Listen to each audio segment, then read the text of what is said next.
Vous voyez la tromperie comme un dérapage, comme une erreur de parcours, comme une maladresse pour les plus naïfs. Tandis que moi, je la vois d'une bien toute autre manière. La suite n'est pas très plaisante à entendre, donc si tu n'es pas prêt, tu peux mettre ça en favori tout de suite. Quand cette personne t'a trompé, elle n'a pas juste partagé un lit avec quelqu'un d'autre, non. Elle a tout prémédité dans le moindre détail, et ce, dès le premier message échangé avec sa cible, elle savait exactement ce qu'elle faisait. Tiens, prends des forces, t'en auras bien besoin. Elle savait qu'il lui faudrait mentir, manipuler, cacher et jouer un double jeu et double rôle jusqu'au bout. Elle l'a fait délibérément, avec passion, excitation et presque avec ferveur. Le contact modifié sur son téléphone lorsque tu prenais ta douche. Les messages supprimés à la seconde même où ils étaient lus sur le pas de votre foyer, juste avant de te retrouver après une dure journée de travail. Le mode avion activé juste avant de dormir à tes côtés pour dormir avec un petit peu moins de culpabilité.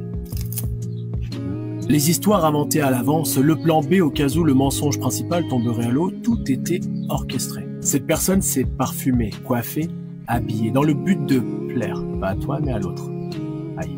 Tu dois certainement et sûrement te rappeler qu'à cette période-là, ton copain ou ta copine brillait plus que d'habitude. À la limite même de croire qu'à ce moment-là, les choses s'arrangeaient, non? Mais il n'en est rien. Pendant que tu préparais à manger avec amour, dans la pièce d'à côté, cette personne, elle, fantasmait déjà sur ce qu'elle allait vivre dans les jours ou dans les heures à venir. Désolé de te dire ça, mais elle n'était déjà plus avec toi dans sa tête. Sur le chemin de ce rendez-vous, elle pensait à tout, sauf à toi. Cette personne imaginait le corps de l'autre, le scénario auquel tous deux s'étaient promis par message, le plaisir, le frisson de l'interdit et l'excitation du secret. Cette personne était impatiente d'y être, comme un enfant qui attend un cadeau. Toi, tu étais très loin d'exister dans ses pensées. Et si ça peut te rassurer, cette personne a pensé à toi. Une fois l'acte terminé, quand tout est redescendu, quand l'adrénaline s'est évaporée et qu'il fallait déjà tisser un nouveau mensonge, une nouvelle excuse face à 17 appels manqués. Aïe.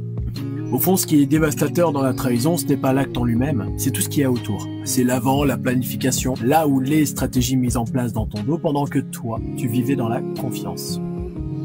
Ce câlin que cette personne t'a fait en rentrant, ce baiser sur le front que tu as pris pour de la tendresse, en réalité pour cette personne c'était une manière d'enterrer la culpabilité derrière un masque d'affection. Toi tu y as vu un manque, une attention, un lien qui perdure au mieux. Elle, cette personne, y glissait tous ses aveux silencieux, tous ses mensonges, toute sa lâcheté et son égoïsme pur. Elle les cachait derrière un geste que cette personne savait que tu ne le remettrais pas en question.